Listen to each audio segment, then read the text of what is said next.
Bom, então vamos lá.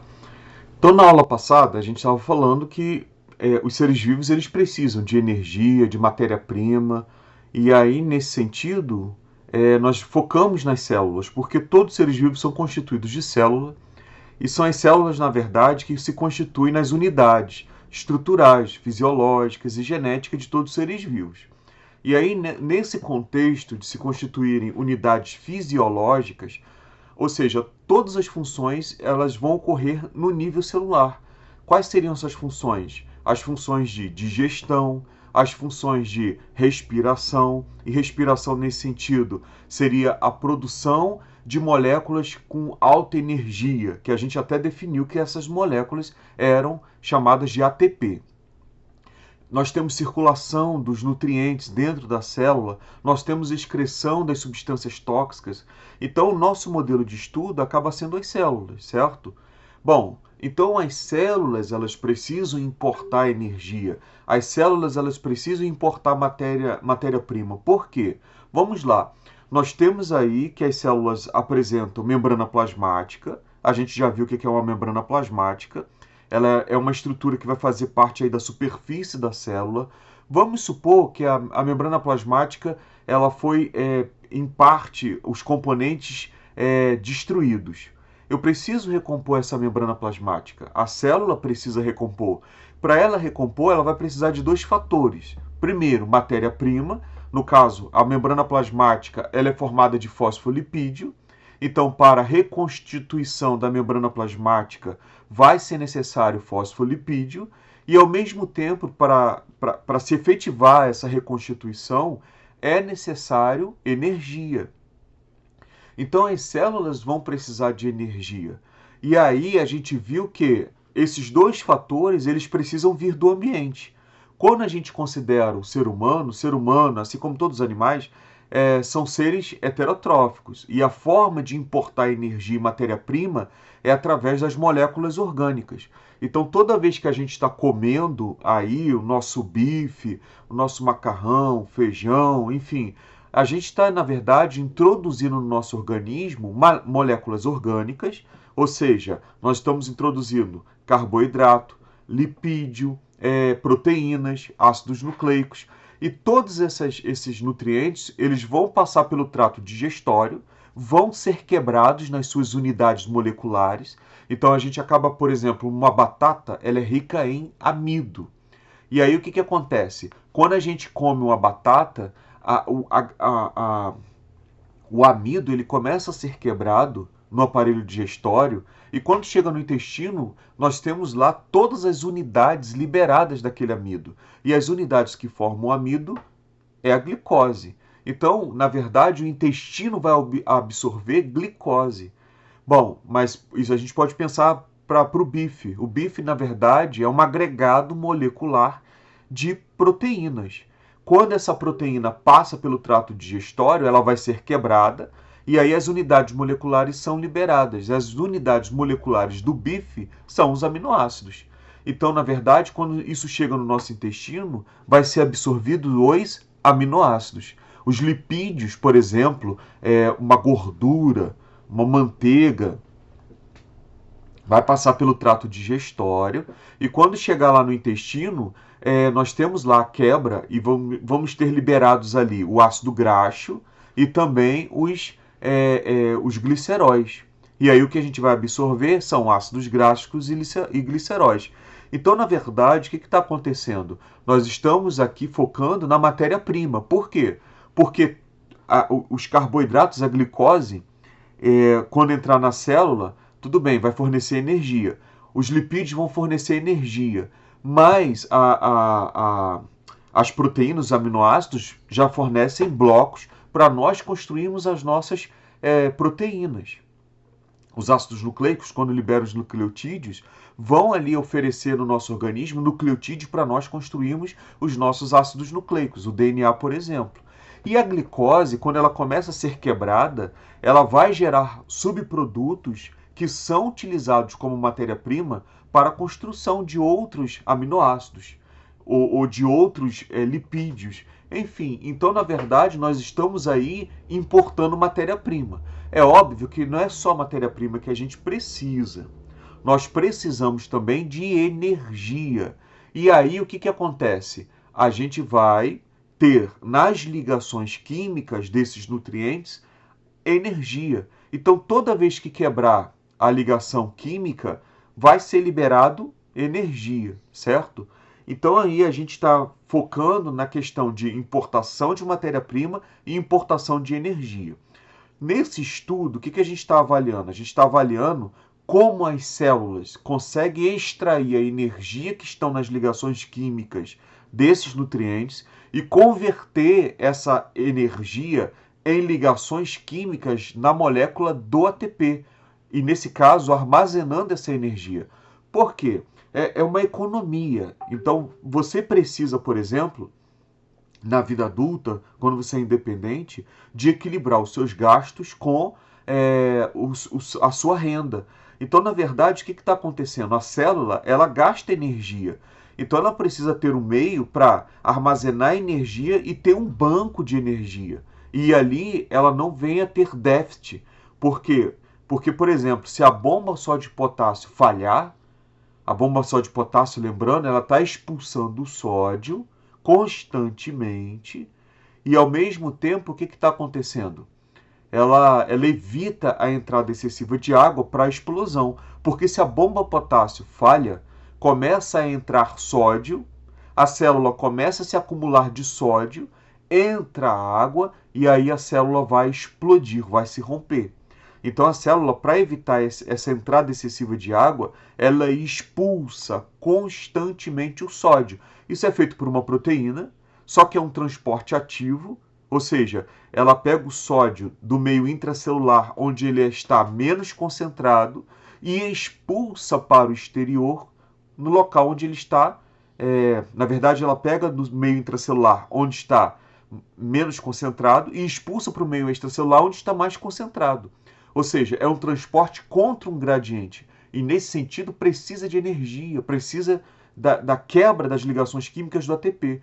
E se faltar ATP, o que vai acontecer? A bomba só de potássio não funciona, a célula vai ter acúmulo de sódio, a célula vai ter acúmulo de água e vai explodir. Então, nós precisamos ter essa noção de que as células elas vão necessitar de ATP justamente para executar trabalhos.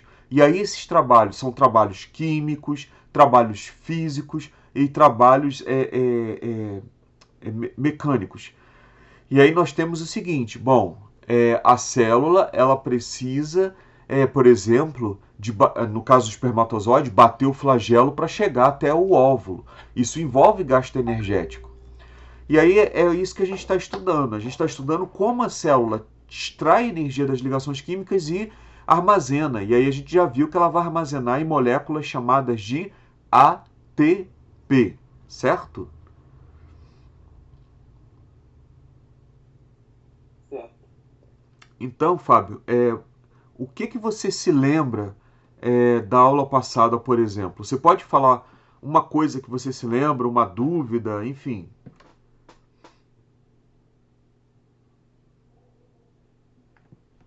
Por exemplo, para a gente entender como a célula trabalha envolvendo energia, nós temos que entender as leis da termodinâmica. Você se lembra de alguma lei da termodinâmica? Putz,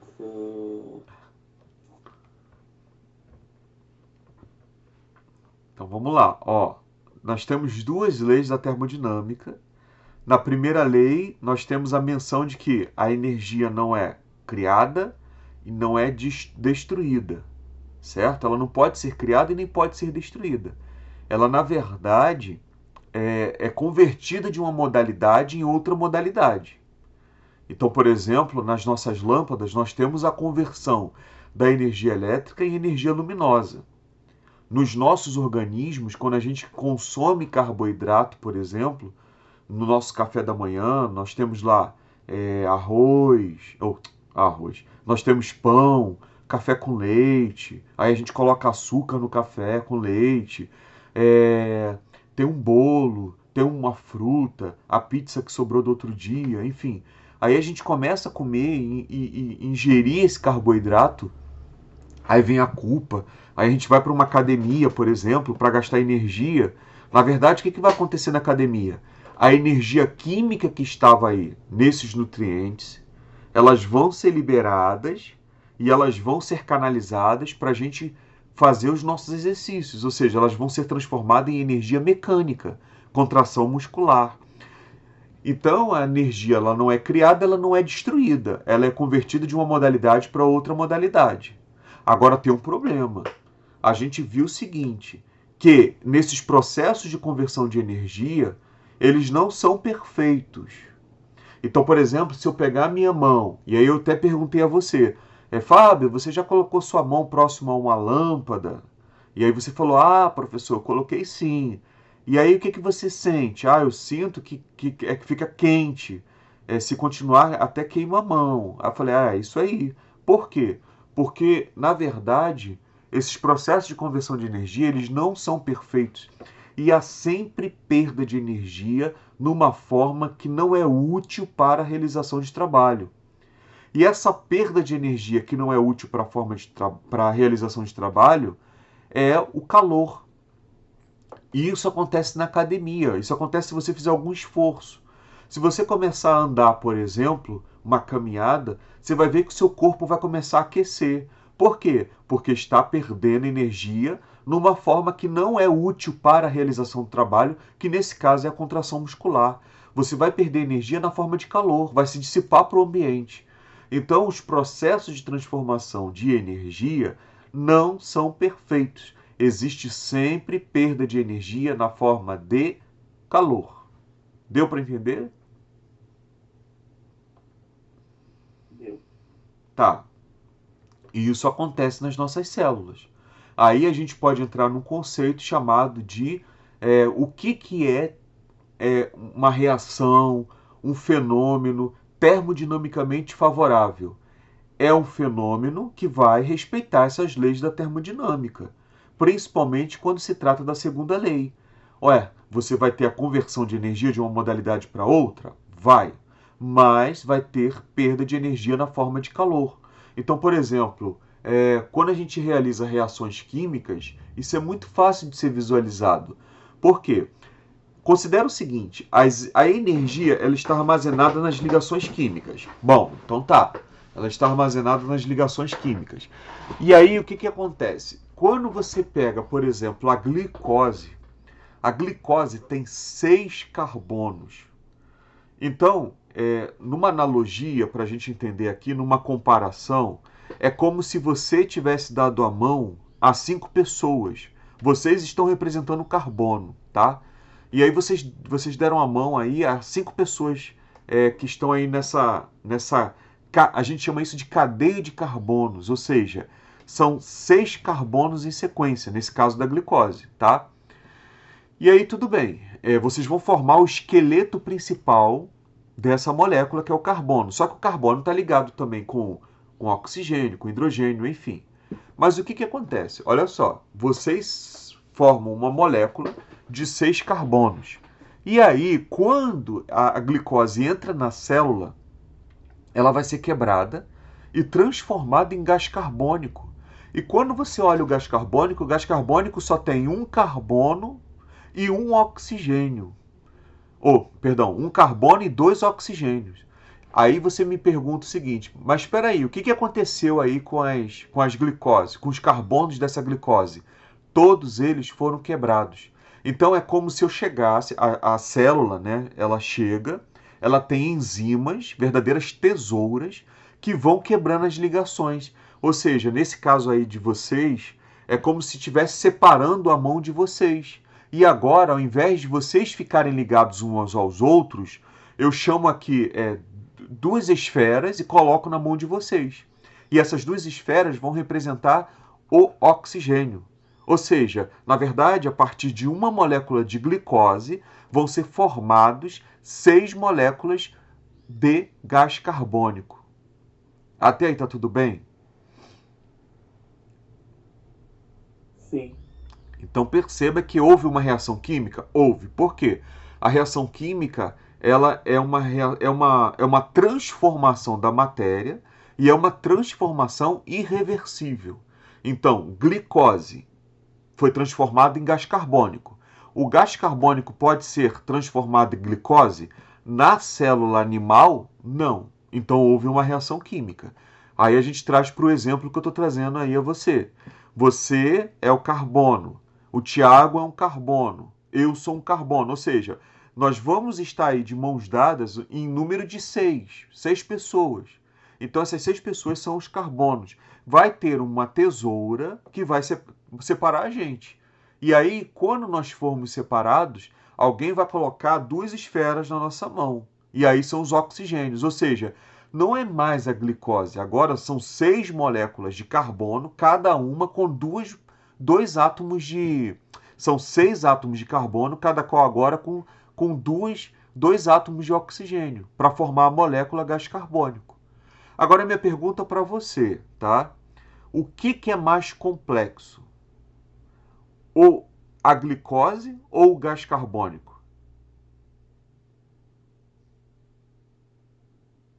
Ou seja, se trouxer essa analogia, é, vamos dizer assim, o sistema mais complexo? Os 6 carbonos dando a mão um ao outro, ou seja, essas 6 pessoas, ou uma pessoa segurando aí 2 átomos de oxigênio? É óbvio que a questão das 6 pessoas. Por quê? Porque só ali você tem 6 átomos de carbono, enquanto no gás carbônico você só vai ter um átomo de carbono. Então, e além disso, a glicose tem outros átomos que eu já falei para você. Então, na verdade, a glicose ela é muito mais complexa do que o gás carbônico. Aí a gente tem que ver o seguinte: mas a energia. Ó, o Thiago está entrando. Bom dia, Thiago.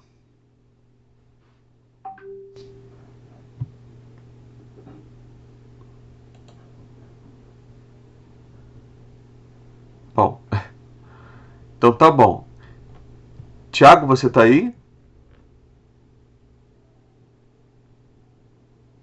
Oi, Oi, Thiago, bom dia. bom dia. Então, eu estou aqui explicando para o Fábio, tá? Sobre as leis da termodinâmica. Eu vou voltar um pouquinho e eu vou continuar.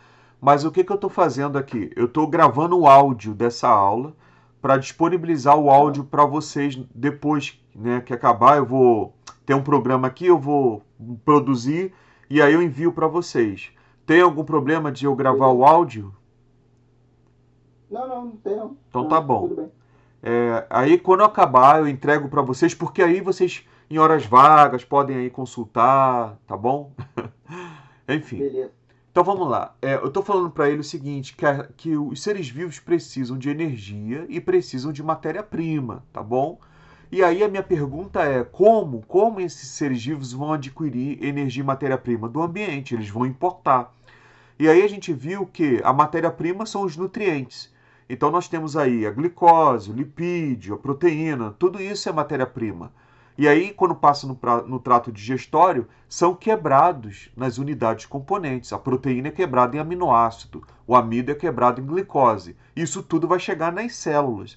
Então, na verdade, o foco de estudo da gente vão ser as células, porque elas é que vão gerar energia, vão extrair a energia desses alimentos e armazenar essa energia.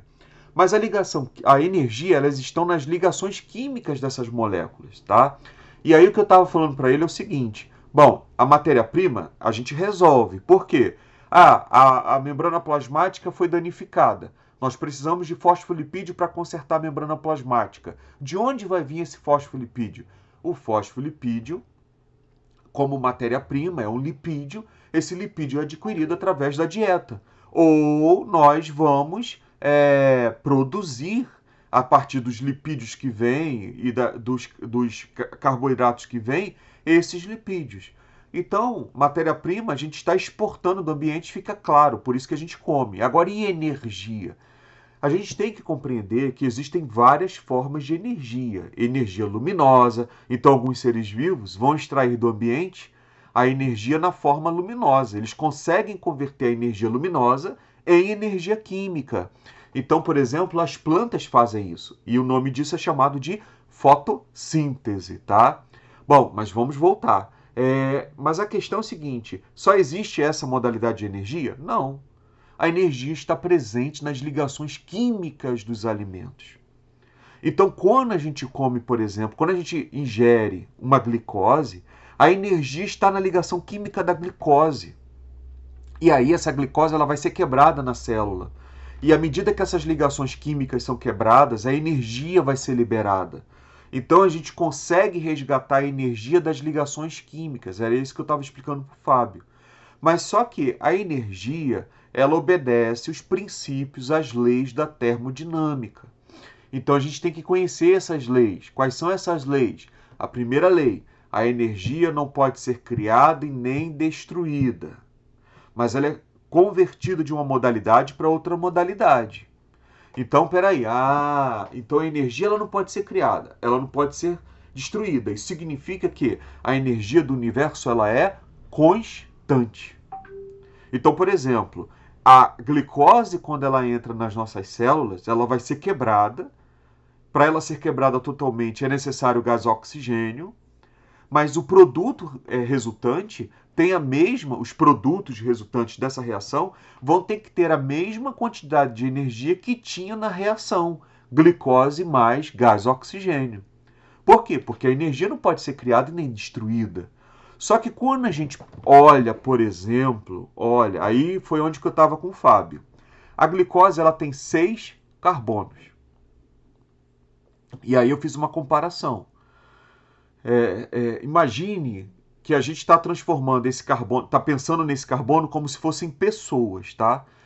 Como a glicose tem 6 carbonos, nós vamos ter aí 6 pessoas. E essas 6 pessoas, elas deram a mão para representar que elas estão ligadas umas às outras. Porque o carbono na glicose está ligado. Então eu tenho 6 carbonos, os 6 carbonos estão ligados uns aos outros. Ponto. Então essas 6 pessoas estão ligadas. É óbvio que a glicose tem tem oxigênio, tem hidrogênio, enfim, mas eu não vou entrar nesse assunto agora. O que eu quero que vocês entendam é o seguinte: peraí, eu tenho aí 6 pessoas reunidas, ligadas pelas mãos, e ali representando a glicose com 6 carbonos. Só que quando a glicose entra na célula, se tiver o oxigênio, ela é completamente quebrada. Então ela vai ser quebrada. O que significa isso? Essas ligações químicas, elas vão ser quebradas. Então é como se o sistema enzimático da célula tivesse separando as mãos dessas 6 pessoas. E agora, cada pessoa individualmente vai receber 2 esferas, e essas esferas estão representando o oxigênio. E aí o que aconteceu? Na verdade, essa glicose que tem 6 carbonos, ela foi transformada em um produto que tem 1 carbono e 2 átomos de oxigênio. Aí foi a pergunta que eu fiz para o Fábio e faço para você. O que é mais complexo? A glicose ou o gás carbônico?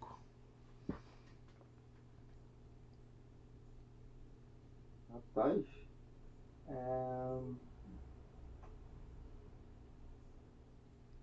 Quando eu falo complexo, eu estou falando assim, que é mais numeroso, certo? Enfim.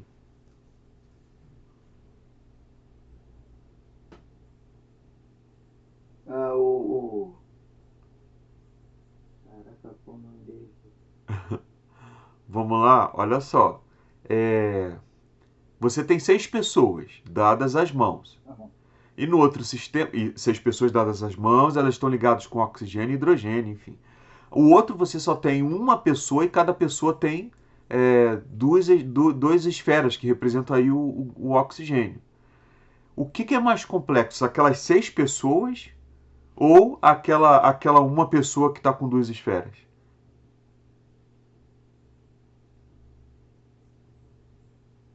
Vou melhorar para você. Vamos lá?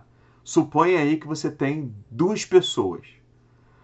Uma pessoa aí tá com. Foi pro cabeleireiro. As 2 pessoas foram pro cabeleireiro.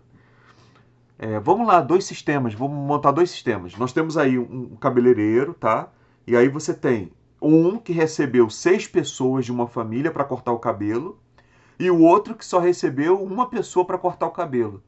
Quem é que vai ter mais trabalho para resolver essa situação? O outro que recebeu 6. Sim. Então a glicose ela é muito mais complexa, quimicamente falando, do que o gás carbônico. Tá bom? Então, aí continuando. Opa, então a gente tem a glicose na presença do gás oxigênio, ela é completamente convertida em gás carbônico e água. Ou seja, gás carbônico e água são moléculas simples em relação à glicose. Então nós temos um evento aqui que é interessante. Nós temos um evento em que a glicose está sendo quebrada e transformada em moléculas mais simples. Isso é termodinamicamente favorável. E aí eu vou explicar o porquê. Por quê? Porque a segunda lei da termodinâmica, ela diz que a energia ela é transformada em outra modalidade de energia? Mas essa transformação ela não é perfeita. Existe sempre perda de energia na forma de calor. Então, por exemplo, na aula passada a gente falou, se vocês colocarem a mão perto de uma lâmpada acesa, o que vai acontecer? A mão vai queimar, vai ter calor aí nessa história. Por que isso está acontecendo? Isso está acontecendo pelo seguinte fato. A energia elétrica está sendo transformada em energia luminosa pelo sistema da lâmpada, mas tem ali perda de energia na forma de calor. E o que significa isso? É uma perda de energia que não é útil para a realização de trabalho. Então, na segunda lei da termodinâmica, nós temos esse preceito de que existe sempre perda de energia nos processos de transformação de uma modalidade energética para outra modalidade, porque essa transformação não é perfeita. E como essa energia perdida não é útil ou prontamente útil para a realização de trabalho, então nós temos o seguinte, que é uma energia desperdiçada. Mas o fato é que, se eu pegar o sistema original, o sistema original, ou seja, a energia que entrou no sistema, no caso da lâmpada, a quantidade de energia elétrica que entrou nesse sistema, e comparar com o resultado, na verdade, como a energia não pode ser criada e nem destruída, o que eu vou ter ali? Que a energia do produto gerado aí dessa transformação vai ser a energia que foi convertida em energia luminosa, mais a energia que foi desperdiçada na forma de calor. Só que essa energia desperdiçada na forma de calor, como o nome já está dizendo, não é útil, não foi transformada em energia luminosa. Ela foi dispersa para o ambiente. Por quê? Porque o calor, como ele agita as moléculas, e na verdade o parâmetro para avaliar isso é o grau de agitação molecular, então, na verdade, você tem aí o aumento da agitação das moléculas, o aumento do movimento aleatório das moléculas, e com isso você tem o aumento da desordem no ambiente. E esse aumento da desordem, ele é verificado por um parâmetro chamado entropia. E aí, toda vez que eu falo em entropia, eu estou falando em desorganização do sistema. Vamos supor que vocês têm um parente distante na Holanda e esse parente já está velho, fez aí um inventário com seu mordomo mor de confiável, de confiança, e foi lá pedir a ele se não existiria nenhum parente vivo. E aí, como a gente teve um momento da colonização holandesa, por algum motivo aí nos seus ancestrais, você tem aí essa ascendência holandesa. É uma hipótese. E aí o que aconteceu? Esse mordomo muito fiel à família ali, só ele que é o último sobrevivente, ele vai buscar, ele é tão fiel porque ele poderia ser o herdeiro, mas ele é, né, um cara muito ético. E aí ele vai procurar aí e ele percebe que um de vocês é o herdeiro. Pronto, tá? Um de vocês é o Felizardo. E aí vocês se comportem como se fossem vocês. Nossa, eu sou o herdeiro, né? E aí o que acontece? Você recebe uma cartinha na sua casa E essa carta vem com um selo vermelho do Duque, não sei das quantas, da Holanda. E ali você acha estranho, abre a carta e ali tem um convite para você ir ao castelo desse duque, conhecer o seu tio tataraneto, tataravô, sei lá, enfim. E aí você conversa com seus familiares, você é o único descendente e ele quer passar toda essa herança para você. E aí o que você faz? Óbvio, você vai. Tem a passagem de avião, tudo pago, você chega lá nesse castelo e ali ele fala para você. Não, ele não fala, porque ele morreu. Então é o mordomo que vai falar para você. Tem um testamento e você é o herdeiro de todo o castelo, de todas as riquezas desse duque. E aí, nossa, você fica super feliz. Mas você precisa concluir o ensino médio no Pedro II, então você volta. Você volta para cá para concluir o seu ensino médio. E aí o que acontece? Passam-se 3 anos e você volta para lá. Mas antes de você vir para o Rio de Janeiro, concluir o seu ensino médio, você entra na biblioteca do seu tio, do castelo. E quando você entra na biblioteca, você fica espantado. São muitos livros. E aí o que você faz? Você, nessa biblioteca, você admira, óbvio, os livros e etc. Vamos supor que todos os livros lá têm ali a sua réplica em braille. Pronto. Todos os livros têm sua réplica em braille. É um acervo tremendo. E aí você deixa aqueles livros lá e volta. Só que o seu mordomo, ele ficou muito chateado, porque não sobrou nada para ele de herança. Então ele fala para você que não vai cuidar do castelo, todos os empregados saem do castelo, e você deixa lá o castelo.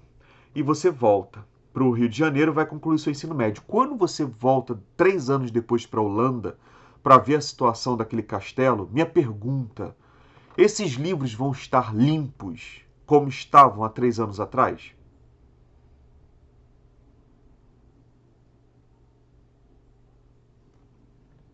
E aí, Fábio e Não, Thiago? porque o outro não cuidou, ele falou que não ia cuidar mais, então deve estar tudo cheio de coisa. Concorda, Fábio?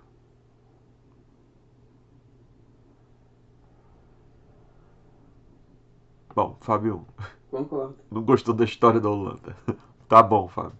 Então, não, vai estar tudo cheio de poeira. Se possível, vai ter traça. Enfim, se não cuidou, pode aparecer rato. Ou seja, vai estar uma desordem. A madeira pode ter apodrecido, estante pode ter caído, enfim. Ou seja, isso aí é uma prova de que há uma tendência das coisas entrarem em desordem. E colocar em ordem envolve gasto energético. Ou seja, como tudo tende a ficar simples, degradado, a desordem, colocar as coisas em ordem demanda energia. Ou seja, para vocês, por exemplo, terem essas informações que eu estou dando para vocês de forma racional, consolidado, aprendido na mente de vocês, isso envolve gasto energético. Vocês vão ter que sentar, vocês vão ter que escutar esse áudio de novo, vocês vão ter que procurar entender, e isso envolve energia. Então, na verdade, para você ter um ambiente limpo, você tem que limpar todos os dias. Isso envolve gasto energético. Bom, como tudo tende a degradar, como a energia tende a se dissipar numa forma não prontamente útil para o trabalho, nós temos que a segunda lei da termodinâmica ela vai determinar se uma reação química ela é termodinamicamente favorável ou ela é termodinamicamente desfavorável. É isso que vocês têm que ter em mente. A minha pergunta é, e aí, se eu pegar a glicose, que tem 6 carbonos, e transformar em gás carbônico e água, sendo que o gás carbônico só tem um carbono, essa reação química ela é termodinamicamente favorável ou desfavorável? Existem duas formas de ver isso. Quais são as formas? Primeiro, toda vez que você estiver diante de uma reação química, para e pensa o seguinte: os reagentes são mais complexos quimicamente falando do que os produtos? Ou seja, tem mais ligações químicas nos reagentes do que nos produtos gerados? Se isso acontecer, então eu estou diante de uma reação química termodinamicamente favorável. Quando eu olho a glicose tem 6 carbonos Quando eu olho o gás carbônico tem um carbono. Então, é uma reação química termodinamicamente favorável, porque uma molécula complexa foi transformada em uma molécula mais simples. Existe uma outra forma mais correta de ver isso. Se eu considero que a energia química está armazenada nas ligações químicas, então numa glicose que tem 6 carbonos, ou seja, pensem vocês aí. Lembra que eu falei? Vamos comparar a glicose que tem 6 carbono com 6 pessoas dadas às mãos. Então, na ligação das mãos, tem muita energia. Se eu pensar dessa forma, se eu comparar um grupo que tem 6 pessoas de mãos dadas com outro grupo que só tem uma pessoa, onde que vai ter mais energia? Vai ter mais energia se elas estão armazenadas na ligação química. E a ligação química representa essas mãos dadas, eu vou ter muito mais energia naquele grupo que tem 6 pessoas do que naquele grupo que tem uma pessoa. Então, se vocês pegarem esse entendimento, vocês vão descobrir quais são as reações químicas termodinamicamente favoráveis e aquelas que não são termodinamicamente favoráveis. Quer ver? Vamos lá. Fotossíntese. O que acontece na fotossíntese? A planta pega gás carbônico, a planta pega água e transforma o gás carbônico em glicose.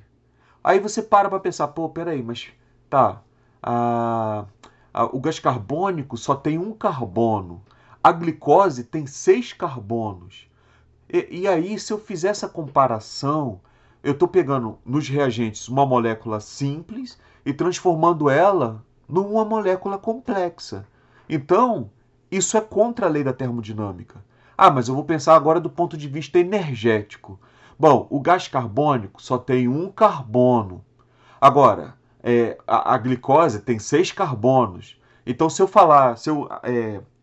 contextualizar com aquelas pessoas de mãos dadas, é como se essa pessoa aqui ela tivesse apenas nesse sistema uma pessoa e a partir dessa pessoa eu consigo ali criar 6 pessoas com mãos dadas. Então, eu vou ter mais energia naquele grupo que tem 6 pessoas com mãos dadas, considerando que a energia está na ligação das mãos, do que aquele que só tem um. Então, peraí, eu estou indo contra a segunda lei da termodinâmica. Por quê? Porque eu estou saindo de um sistema que tem menos energia para um sistema que tem mais energia. Os elementos do reagente têm menos energia e os elementos do produto têm mais energia. E aí a minha pergunta é, de onde veio essa energia? A energia veio da luz do sol. Por isso que para a fotossíntese, eu precisei da energia luminosa, porque eu estou pegando uma molécula simples e gerando uma molécula complexa. Isso é termodinamicamente desfavorável e precisa de investimento energético. E esse investimento energético é a luz. Agora, o outro caso que eu pego a glicose, quebro a glicose e transformo em gás carbônico, esse evento é termodinamicamente favorável. Ou seja, peraí, se os produtos têm menos energia, para onde foi essa energia? Para o ambiente. Ela foi dissipada. Aí a gente entra no conceito de reações endotérmicas e reações exotérmicas, ou reações endergônicas e reações exergônicas. Então vamos lá. O termo exo, para fora. O termo endo, para dentro. Reações endergônicas, endo, dentro, ergon, energia, são reações que, para acontecerem, precisam de energia. Ou seja, são reações termodinamicamente desfavoráveis. É o caso da fotossíntese. A fotossíntese, para ser realizada, ela precisa de energia. Essa energia é energia luminosa. Agora, vamos para o outro lado. Reações exergônicas. Exo, fora. Ergon, energia. São reações que, ao serem executadas, liberam energia. São reações termodinamicamente favoráveis. Deu para entender isso, pessoal?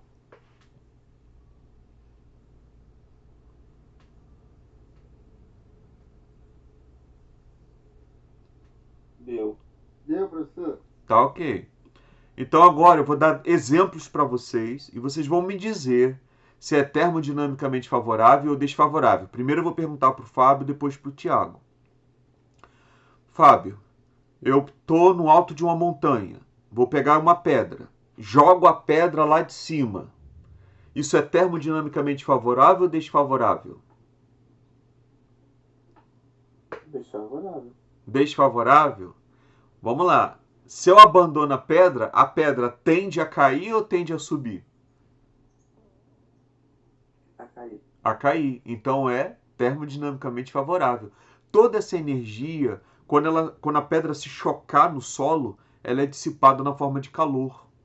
Então, termodinamicamente favorável. Vamos ver o Tiago agora. Tiago, olha só. Eu subi a montanha. Esqueci a minha água, tá? E aí tem um balde de água no pé da montanha. Para esse balde de água subir, isso é termodinamicamente favorável ou desfavorável?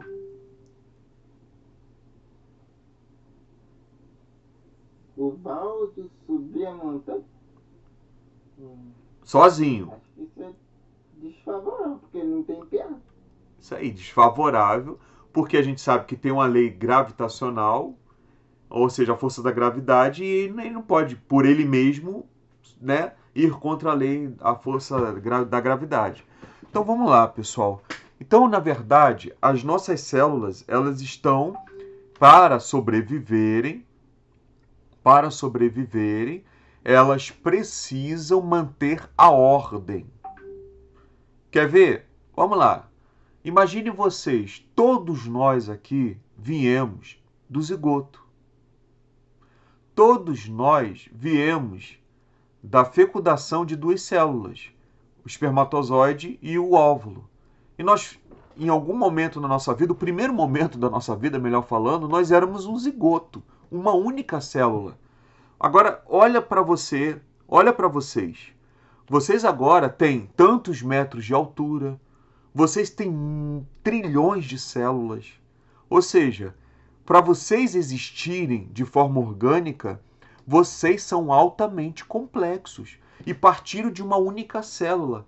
Então, para o ser vivo existir, ele tem que manter constantemente a ordem. Ou seja, aparentemente ele vai sempre estar contra a segunda lei da termodinâmica. Mas espera aí, a célula de alguma forma precisa compensar isso. Como é que ela compensa isso? E aí é que entra o nosso trabalho, tá? Vamos lá. Na aula passada eu falei para vocês que a energia armazenada nas ligações químicas da glicose, elas são tiradas, extraídas e transferidas para as ligações químicas de uma molécula chamada de ATP, adenosina trifosfato. Se é trifosfato, quantos fosfatos tem? 3. 3 fosfatos. Então, a adenosina, na verdade, é como se fosse um carro que está carregando 3 fosfatos. E aí esses fosfatos, eles estão ligados uns aos outros. Quando eu falar ligados uns aos outros, você pensa aí nas pessoas de mãos dadas. Então, são 3 fosfatos ligados uns aos outros. E na ligação entre os fosfatos existe muita energia. Então, o objetivo da célula é produzir ATP em termos de energia. Por quê? Porque é no ATP que nós temos as ligações, a energia nas ligações químicas. Em outras palavras, como a célula importa energia do ambiente e armazena essa energia? Ela importa energia do ambiente de duas formas. Ou através da energia luminosa, no caso dos seres autotróficos, as plantas, as algas, as bactérias que fazem fotossíntese. Então elas conseguem pegar a energia luminosa e transformar essa energia e armazenar na ligação química do ATP. Agora, os seres chamados de quimiotróficos, ou seja, eles vão adquirir a energia de ligações químicas, no nosso caso das moléculas orgânicas. Então a gente extrai a energia das moléculas orgânicas e armazena nas ligações químicas do ATP. Agora, quando a célula quer realizar um trabalho, o que ela faz? Ela quebra o ATP e a energia liberada do ATP é que é utilizada para a realização de trabalho. Então, naquele exemplo da bomba sódio-potássio, o que é que nós temos ali? Nós temos uma proteína que expulsa constantemente sódio para o ambiente. Por quê? A gente já tinha falado até com o Fábio, eu já tinha falado com o Fábio. Porque se o sódio acumula na célula, acumula água, a célula explode. Então ela precisa expulsar sódio constantemente. Agora, ela vai tirar o sódio de um meio onde ele está menos concentrado e vai lançar para um meio onde ele está mais concentrado. Nós temos um problema aí. Por quê? Porque nós temos aí a realização de um trabalho, mas é de um trabalho desfavorável, termodinamicamente desfavorável. Por quê?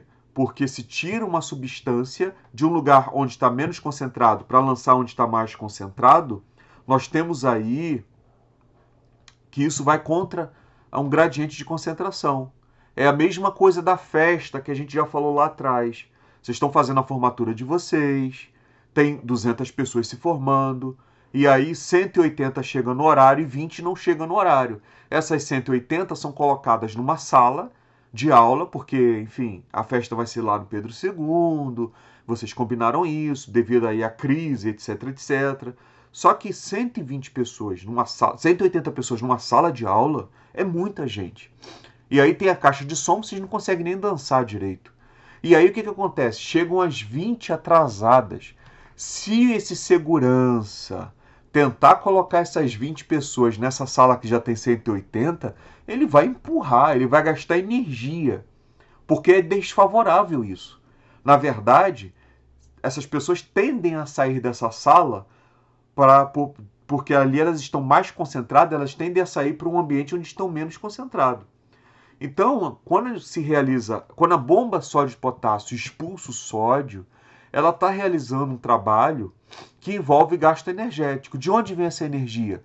Das ligações químicas do ATP. Lembrando que o ATP é uma adenosina, que é um carregador, que está ali transportando 3 fosfatos, e esses fosfatos estão ligados uns aos outros. Quando quebra o ATP, é gerado o quê? São gerados uma molécula de ADP, adenosina difosfato, ou seja, ali você tem aquelas 3 pessoas que estão de mãos dadas, certo? E aí o que você fez? Você, na verdade, quebrou uma ligação, separou uma pessoa, essa pessoa está separada, mas ainda tem 2 que estão com as mãos dadas. Então a ATP tem essa analogia. Nós temos o ATP sendo quebrado, vai gerar uma molécula chamada ADP mais um fosfato inorgânico. Se eu comparar o ADP e o fosfato inorgânico, eu vou perceber o seguinte, que o ADP e o fosfato inorgânico são moléculas mais simples do que o ATP. Porque o ATP é uma adenosina com 3 fosfatos. O ADP é uma adenosina com 2 fosfatos. E o fosfato inorgânico é isolado.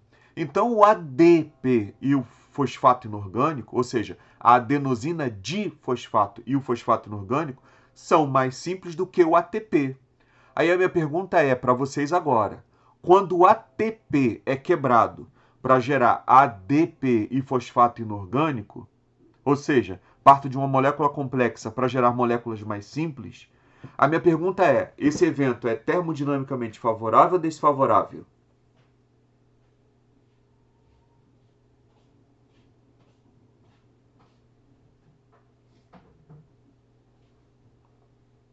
Desfavorável? Veja bem, você está partindo de moléculas complexas, de uma molécula mais complexa, é favorável. Naquela analogia que a gente falou, das ligações químicas, pessoas que estão com mãos dadas, tá bom? Então, por exemplo, ATP, 3 fosfatos, são 3 pessoas de mãos dadas.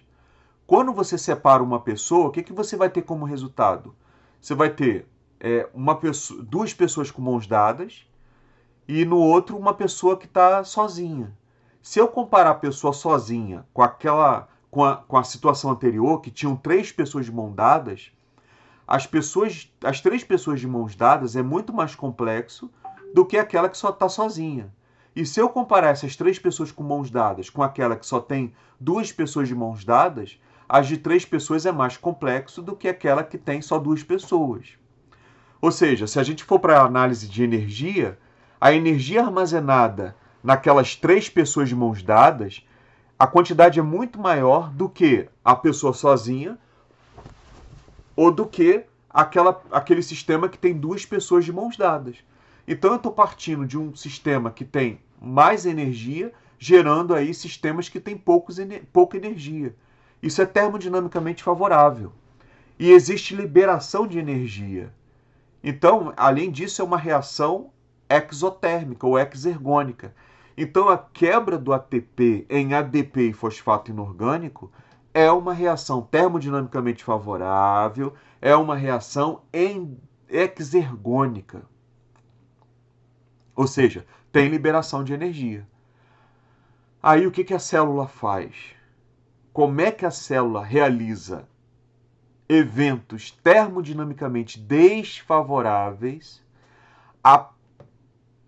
mantendo a ordem e respeitando ao mesmo tempo a segunda lei da termodinâmica? Vamos lá? Vamos lá, vamos voltar para a montanha, para vocês entenderem melhor. Quando vocês estão lá na montanha, e aí vocês se dão conta de que esqueceram a garrafinha de água lá no pé da montanha, e aí vocês querem recuperar essa garrafinha de água, vocês não vão descer, vocês são muito inteligentes para isso. O que vocês vão fazer? Vocês vão criar um mecanismo em que você vai amarrar uma corda na pedra, e aí vocês têm uma vara de pescar, e vocês vão pegar essa vara de pescar e vão jogar o anzol, e o anzol vai lá na garrafinha, na alça lá da garrafa. E aí o que vocês vão fazer? Vocês vão criar um sistema. Vocês sabem o que é roldana?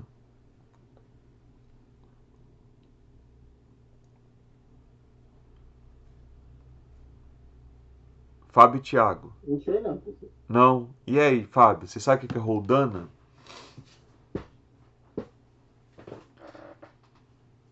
Também não. Mas sabe o que é carretel de pipa? Sei, tem três aqui, cara. Então, carretel vocês têm, né? Tá, é como se fosse um carretel. Só que nesse carretel, o que você vai fazer? Você vai amarrar uma corda. Na ponta de uma corda você tem a pedra que você está segurando. E na outra que você jogou, você tem a sua garrafa, tá? E aí o carretel é que vai fazer essa ligação, porque essa corda ela está fazendo uma alça em cima do carretel. Quando você joga a pedra, o que vai acontecer? E aí, Thiago, nesse sistema, o que vai acontecer? Você jogou a pedra, numa ponta da corda está a pedra e na outra ponta você tem a garrafa.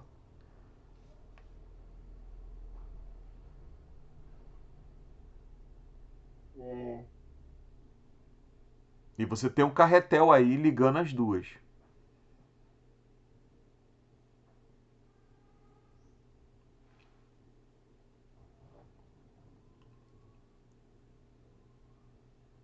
Quer ver? Para vocês entenderem? Vamos lá. Coloca o braço de vocês de frente aí pro... Coloca o braço de vocês de forma horizontal. Vocês vão levantar o ombro, tá? Mas não vão levantar lá para cima, para ficar vertical o braço. Vocês vão como se estivesse batendo continência, mas estirando o braço.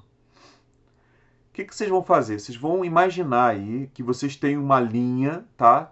E vocês vão jogar essa linha em cima do braço. Então, uma parte da linha está numa direção do braço e a outra parte está do outro lado. Nessa aqui você tem uma pedra. Na outra você tem a garrafa. Quando eu jogo a pedra, o que vai acontecer? A pedra vai cair, ela vai puxando a linha, e ali, como a linha está lá na ponta da garrafa, que está no chão, a garrafa vai levantando enquanto a pedra desse lado vai descendo. Deu para entender isso? Deu. a ideia nisso que eu estou falando, talvez seja difícil para perceber, né? É muito abstrato, mas é o seguinte: você tem aí um instrumento que vai acoplar. Ele é um acoplador, tá? E aí é um acoplador de quê? Nesse caso que a gente está conversando, a célula vai ter acopladores que vão ligar eventos que são termodinamicamente favoráveis com aqueles que são termodinamicamente desfavoráveis. Então, naquela situação da montanha que eu falei para vocês, quando eu jogo a pedra vai cair. Eu preciso de um suporte para que, quando essa pedra caia, esse suporte tem uma corda e do outro lado, essa corda está na garrafa. Quando a pedra cai, a garrafa vai subir. Então, na verdade, o que você fez? Você acoplou dois fenômenos. Um que é termodinamicamente favorável com aquele que é termodinamicamente desfavorável. A pedra caindo é termodinamicamente favorável. Agora, a garrafa subindo é desfavorável. Então, na verdade, quando você faz esse acoplamento, você permite que algo que não vai ocorrer naturalmente passe a acontecer. Então, a célula, o que ela faz? Naquele caso lá da bomba sódio-potássio, a célula está expulsando sódio constantemente, certo? Ela está expulsando sódio, mas aí ela precisa, para realizar isso, de energia. Bom, quando se quebra ATP para transformar isso em ADP e fosfato inorgânico, isso é termodinamicamente favorável. Agora, expulsar o sódio é termodinamicamente desfavorável. O que a célula faz? A célula vai pegar a energia da quebra do ATP, que é termodinamicamente favorável, e investir essa energia na expulsão do sódio. Então, a célula, para manter ordem, ela vai acoplar reações químicas termodinamicamente desfavoráveis com aquelas que são termodinamicamente favoráveis. Isso por quê? Porque aquelas termodinamicamente desfavoráveis, elas precisam de energia. E aquelas termodinamicamente favoráveis, elas liberam energia. Então, se eu tiver um acoplador para aproveitar a energia daquela que está liberando, para gerar aquela que é termodinamicamente desfavorável, eu consigo realizar aqueles eventos que não vão acontecer espontaneamente ou naturalmente. Deu para entender isso? Sim. Então eu vou fazer o seguinte, a gente vai prosseguir agora, tá? A gente está falando, a gente já falou de muita coisa aqui, eu sei que é muita coisa, por isso que eu vou deixar esse áudio aí com vocês. A gente falou que as células precisam de matéria-prima e energia. A gente falou que as reações, a energia obedece duas leis da termodinâmica, tá? Essas leis, elas são a primeira lei: a energia não pode ser criada nem destruída, mas convertida de uma modalidade para outra modalidade. A segunda lei, ela diz o seguinte, que nos processos de transformação de energia existe aí a perda de energia na forma de calor. A quebra do ATP, por exemplo, libera energia e libera boa parte na forma de calor. Então, a gente ainda foi falar que a moeda energética da célula é o ATP. Então, a célula importa energia para armazenar nas ligações químicas do ATP. Isso tudo já foi falado. O que a gente precisa falar agora? A gente precisa falar das reações de oxirredução e apresentar para vocês o NAD, que é um carregador temporário de energia. Então vamos lá. Veja bem, as reações químicas elas podem acontecer envolvendo transferência de elétrons. Então vocês viram em algum momento na química e de vocês que o sódio ele transfere um elétron para o cloro. Ou seja, para o sódio se tornar estável, ele na verdade precisa aí perder esse elétron que ele tem na última camada. E o cloro, para se tornar estável, ele precisa de ganhar um elétron. Ora, se eles se encontram na natureza, o cloro tira o elétron que está sobrando no sódio E aí o cloro fica com 8 camadas, com 8 elétrons na última camada, e o sódio, que vai perder essa camada aí que só tem um elétron, vai ter como resultado uma camada mais externa também com 8 elétrons. E aí eles se tornam estáveis, segundo a regra do octeto, que vocês devem ter aprendido. E essa regra do octeto ela vem da observação que os gases nobres eles não interagem com outros átomos na natureza. E aí quando você vai olhar a última camada dos gases nobres, em termos de distribuição de elétrons, você vai ver que os gases nobres, tirando o hélio, que só tem 2 elétrons, todos eles têm 8 elétrons na última camada. Então os cientistas chegaram à conclusão que para um átomo se tornar estável, ele precisa de 8 elétrons na última camada. Bom, então vamos lá. Então todos os átomos da natureza estão interagindo e muitos deles eles vão fazer o quê? Ganhar ou perder elétrons para terem 8 elétrons na última camada. Isso acontece com sódio e com cloro. E aí, quando o sódio perde elétron, ele fica com carga positiva. Quando o cloro ganha elétron, fica com carga negativa. Partículas de cargas opostas, positivo e negativo, se atraem e aí eles vão ficarem juntos, formando o cloreto de sódio. Agora vamos lá. O sódio perdeu o elétron, ou seja, ele transferiu o elétron dele foi transferido para o cloro. Então ele foi oxidado. O cloro ganhou elétron, então o cloro foi reduzido. Ou seja, quando a gente está diante de uma reação química em que um átomo ou uma substância perde elétron, nós vamos dizer que esse átomo ou substância foi oxidado. Então, oxidação significa perda de elétron. Agora, vamos pensar o oposto. Se alguém perdeu, alguém ganhou. Esse que ganha o elétron, seja átomo ou substância, foi reduzido. Então, redução significa ganho de elétron. Agora pensa comigo o seguinte, então tá, vamos lá. Então, na reação de oxirredução, nós temos alguém perdendo elétron e alguém ganhando elétron, certo?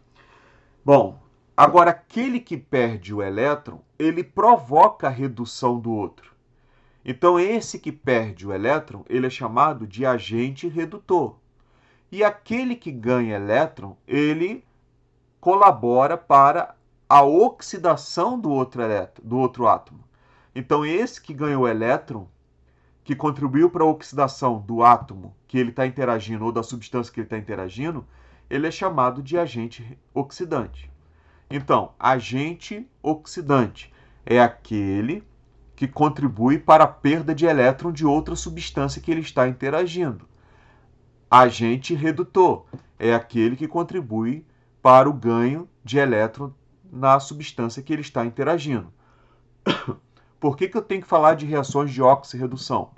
Porque as reações envolvendo o metabolismo energético, elas são reações de oxirredução. Só que na célula, nós temos o seguinte, que a perda de elétrons, o elétron não pode ficar livremente na célula. Então, os elétrons que vão sair de uma substância, eles vão sair, na verdade, como hidrogênios. Então, vamos lá. Se vocês prestarem atenção na glicose, o que é a glicose? Lembra que eu falei que são 6 pessoas dando a mão? E essas 6 pessoas representam o carbono? Vocês lembram disso?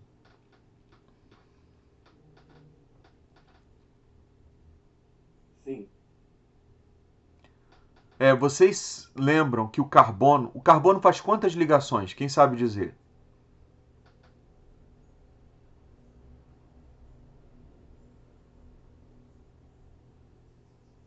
São 2. E aí, Fábio, quantas ligações o carbono faz?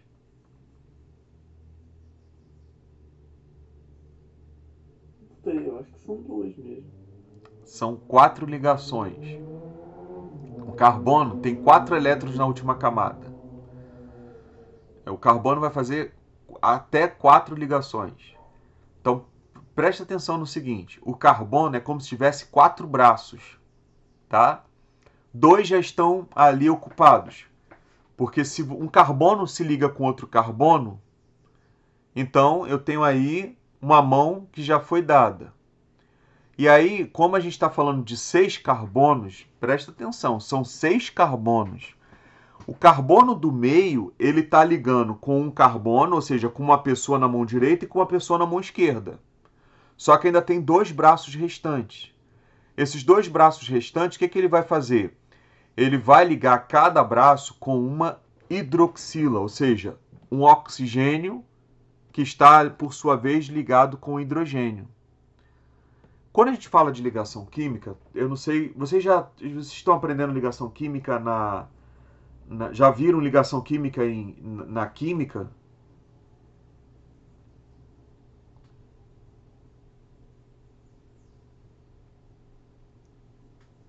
Ligação química, já. Já. Quando vocês estudarem ligação química, como a gente está à distância, pense aí em pessoas que estão dando a mão. Nós temos 2 tipos de ligação química. Vamos lá, primeiramente. Vamos lá, rapidinho para a gente lembrar. Nós temos 2 tipos de reações químicas. Ligação iônica e ligação covalente. Para nosso entendimento aqui. Na iônica, ocorre transferência de elétron. A gente já até falou do sódio e do cloro. Então vamos lá. O Fábio é o cloro e o Tiago é o sódio. O que vai acontecer aí? O Tiago, ele tem, vamos lá, uma bola, tá? Uma bola que está sobrando. E aí, o que ele vai fazer? Para ele se tornar estável, ele precisa passar essa bola adiante. Agora, o Fábio, na última camada dele, tem 7 bolas. Ele precisa de mais uma.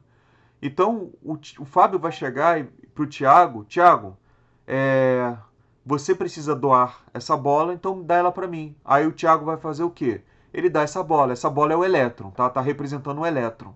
Então houve transferência de elétron, certo? Então minha pergunta é, aí o que acontece? Vocês aí transferiram elétrons um para o outro. Então na ligação iônica existe transferência de elétron. E aí o sódio e o cloro só vão ficar juntos porque aquele que dá o elétron fica com carga positiva e aquele que recebe fica com carga negativa, partículas de cargas opostas se atraem. Aí eles ficam juntos porque existe aí uma questão de interação eletrostática, ponto. Agora, na ligação covalente, os 2 precisam ganhar elétrons. Então o Fábio saiu da sala de aula, 6 horas da noite, vamos dizer assim, e aí tem uma barraquinha de cachorro-quente, ele sente o cheiro do cachorro-quente e tem vontade de comprar o cachorro-quente. Quando ele vai comprar o cachorro-quente custa R$10. Só que ele só tem R$5. Aí vem o Tiago, ô Fábio, o que você está fazendo aí? Ah, nada não, eu estava com vontade de comprar um cachorro-quente, mas o cachorro-quente está muito caro, está R$10, eu só tenho 5. Pô, eu tenho R$5, vamos casar o nosso dinheiro e vamos comprar o cachorro-quente. Aí vocês compram o cachorro-quente. Só que agora o que vocês vão fazer com esse cachorro-quente? Teoricamente, vocês vão dividir na metade. Metade para o Fábio, metade para o Tiago, certo? Então, vocês compartilharam esse cachorro-quente. Na ligação covalente, existe o compartilhamento do elétron. Teoricamente, o elétron ele fica aí circulando nos 2 núcleos. Está sendo compartilhado. E aí, quando a gente fala de compartilhamento de elétrons, nós estamos diante dessa situação das mãos dadas. Aí a minha pergunta é, o carbono, ele pode ter 4 compartilhamentos de elétrons. Então é como se ele tivesse 4 braços e ele pode aí ocupar esses 4 braços. Quando a gente vê aí a molécula de glicose, nós estamos falando de uma molécula que tem 6 carbonos. Então, esses carbonos a gente já comparou como pessoas. Esses carbonos, então, são pessoas que estão de mãos dadas. São 6 pessoas. Só que cada pessoa ainda tem 2 mãos sobrando. E essas 2 mãos podem ser ligadas. Exceto as da extremidade. Da extremidade tem 3 mãos sobrando. Olha só. Vamos ver o que acontece com essas pessoas que estão no meio.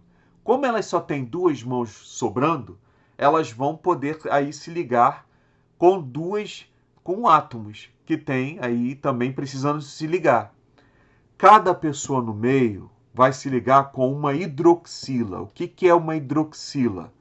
Hidroxila é quando o oxigênio, um átomo de oxigênio, se liga com um átomo de hidrogênio. E aí isso é representado pelo símbolo OH. O representando o oxigênio e o H representando o hidrogênio. Então, o que é hidroxila? Hidroxila é quando o oxigênio está ligado, um átomo de oxigênio está ligado com um átomo de hidrogênio, OH. Então, todas as pessoas do meio, elas podem fazer duas ligações, elas fazem duas ligações com duas moléculas de OH. Então, cada pessoa do meio está ali ligando com o carbono na direita e na esquerda, mas elas ainda têm dois braços e esses dois braços vão ligar com OH cada um. Então, quando eu olho a glicose, ela é, na verdade, uma molécula que tem muitos OH ligado a todos os carbonos. No último carbono, eu tenho possibilidade de 3 ligações. Então, vou ter ali 3 OH, 3 hidroxilas ligadas no último carbono. E no primeiro, no caso da glicose, ela vai fazer o seguinte. Essa glicose ela vai ter um braço para ligar com um hidrogênio e os outros braços vai ligar com o oxigênio. Então, a gente vê o seguinte, que o carbono da extremidade pode fazer 3 ligações. Um vai fazer 3 ligações com 3 moléculas de OH e o outro vai fazer uma ligação com o hidrogênio e os 2 braços restantes vai se ligar com o oxigênio. Bom, então a gente tem a molécula da glicose formada por carbono, oxigênio e hidrogênio. Isso tem que estar fixo na mente de vocês. Por quê? Porque quando a glicose é quebrada, gera gás carbônico. E se você olhar o gás carbônico, quais são os átomos que estão no gás carbônico? Quem pode responder?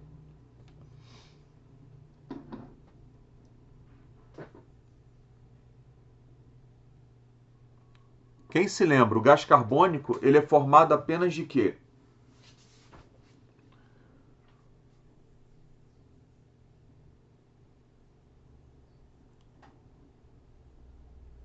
Hein?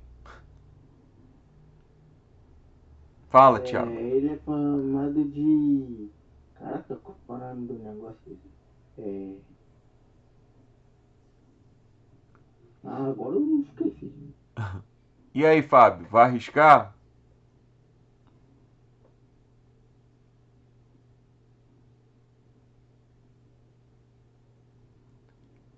Ele é formado por um carbono ligado a 2 oxigênio. A fórmula do gás carbônico é CO2, um carbono associado a 2 oxigênio. Ou seja, se você olha a glicose e olha o gás carbônico, vai sentir falta de um tipo de átomo. Qual é esse tipo de átomo?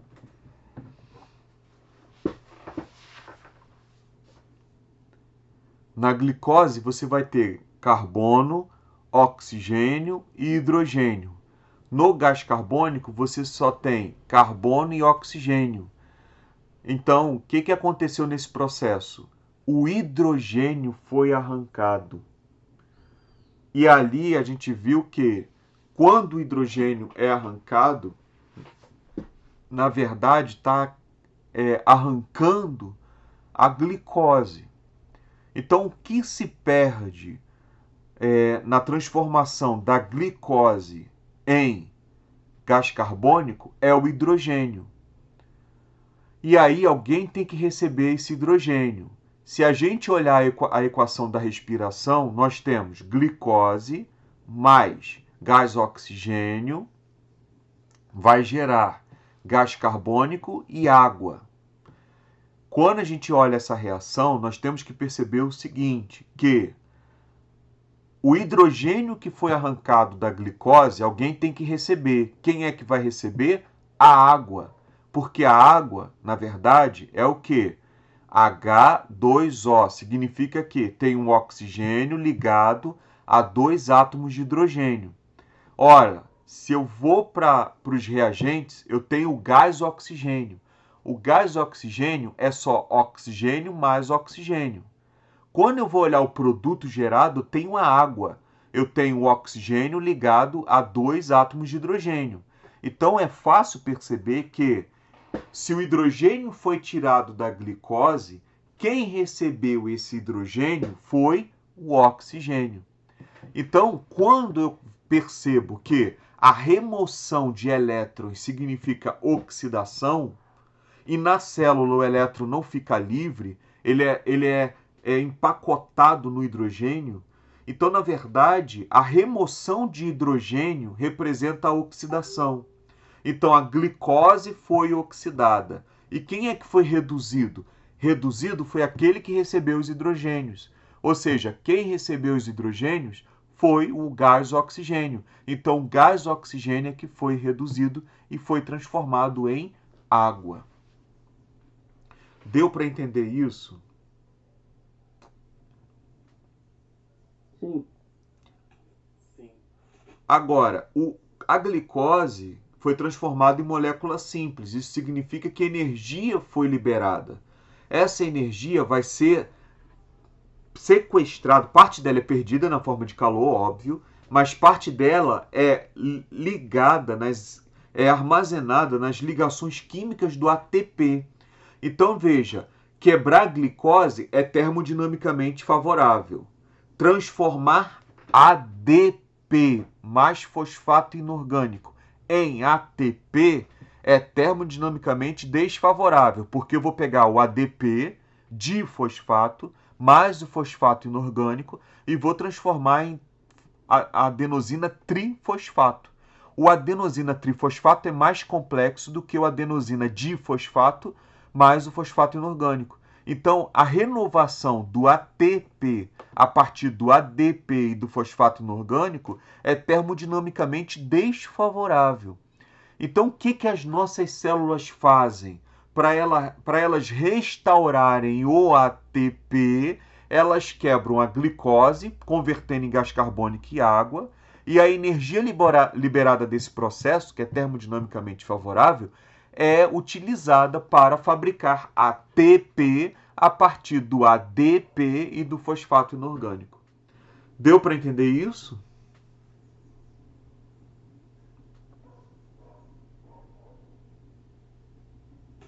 Legal. É complicado. Aí eu vou deixar esse áudio com vocês. Vocês vão dar mais uma escutada nesses áudios. Eu vou passar 5 questões sobre o que foi falado aqui para vocês fixarem. E aí vocês vão responder escutando esse áudio, tá bom? Uma coisa que eu queria falar com vocês também. E aí eu vou fazer o seguinte, eu vou passar esse questionáriozinho e aí vocês vão fazer um questionário de objetivo. Então é só para vocês marcarem lá a resposta verdadeira. Mas o que eu queria falar para vocês é o seguinte, falta mais uma coisinha para a gente terminar a nossa aula. Esse elétron, ele não pode ficar solto. E aí a gente já viu que o elétron, ele já está dentro da bolsa, que é o hidrogênio. Então o que vai ser extraído da glicose é o hidrogênio. Agora alguém tem que transportar esse hidrogênio. O transportador temporário de elétrons na célula é o NAD. NAD, tá? NAD é uma molécula que tem um nome complicado. Esse nome é dinucleotídeo de adenina e nicotinamida. Então, a sigla é chamada de NAD. Ponto. NAD. O NAD, ele aceita um hidrogênio. Então, o NAD oxidado, ele aceita um hidrogênio. Quando o NAD recebe o hidrogênio, ele fica na sua forma reduzida. Aí a gente vai falar NAD, NADH, NADH. Ou seja, o NADH recebe o hidrogênio e fica reduzido. Então, o transportador temporário de elétrons na célula é o NAD, sem o H. Quando ele recebe o H, ele se transforma em NADH. Agora, perceba o seguinte: no momento em que a glicose entra na célula, ela vai passar por uma reação, a gente vai ver na aula que vem, onde os elétrons estão sendo arrancados. Então, na verdade, o que vai ser arrancado da glicose vai ser hidrogênio. Os hidrogênios vão ser arrancados da glicose e, se tiver gás oxigênio, essa glicose é convertida em gás carbônico.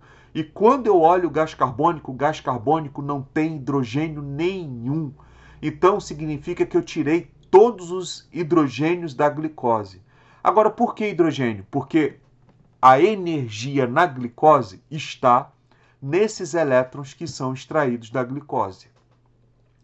E aí esses elétrons eles vão ser carregados temporariamente por uma molécula chamada de NAD. Então, à medida que o hidrogênio está sendo arrancado, NAD está pegando esse hidrogênio e vai levar esse hidrogênio para onde? Para uma organela chamada mitocôndria. Lembra que eu falei para vocês que a mitocôndria é responsável pela produção de ATP? Então, é a mitocôndria que vai fabricar o ATP. Até aí tá tudo bem com vocês? Sim. Sim? Então, a gente fecha aqui, porque eu acho que também é muita informação, a gente fecha aqui. Na aula que vem, nós vamos falar da quebra da glicose e como essa glicose é convertida em ATP.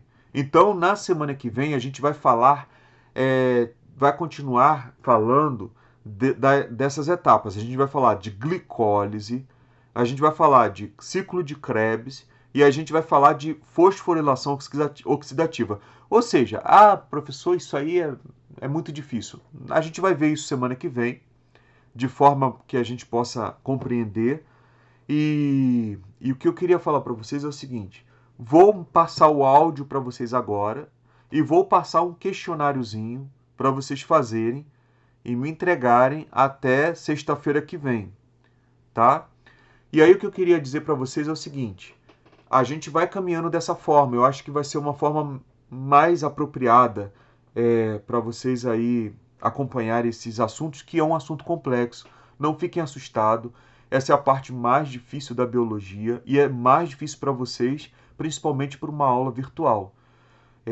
Mas o que eu tenho feito o que a gente tem feito lá no campus é produzir material didático tátil para vocês. Então, quando a gente retornar aí às aulas, mesmo que vocês já estejam aí no segundo ano, vocês entrem em contato comigo, se vocês quiserem, óbvio. E aí a gente vai ter esses materiais disponíveis para vocês revisarem a partir do material tátil, tá bom? Beleza. Agora, só para finalizar, Tiago, eu estava conversando com o Fábio aqui, que a gente está fechando uma pesquisa, e essa pesquisa é o seguinte: é para vocês comentarem se o ambiente, as ruas próximas ao colégio, desde o ponto de ônibus até a entrada do colégio, elas são acessíveis para vocês. Então, acessíveis como? Desde a pavimentação, da calçada, do sinal de trânsito, do ponto de ônibus. Ou seja, vocês se sentem seguros de sozinhos irem ao colégio, pelo menos nesse trajeto do ponto de ônibus até a porta do colégio? E a outra pergunta é: dentro do colégio, pelas experiências que vocês tiveram, vocês sentem que o colégio é um ambiente acessível? Ou seja, se vocês ficarem sozinhos da porta do colégio até a entrada da sala, da biblioteca, do refeitório, da direção, da secretaria, enfim, vocês conseguiriam sozinhos chegar nas salas que vocês têm que chegar? Essas são as duas perguntas. E aí o que eu faço para vocês agora é o seguinte: vocês gostariam de participar dessa pesquisa respondendo essas duas perguntas?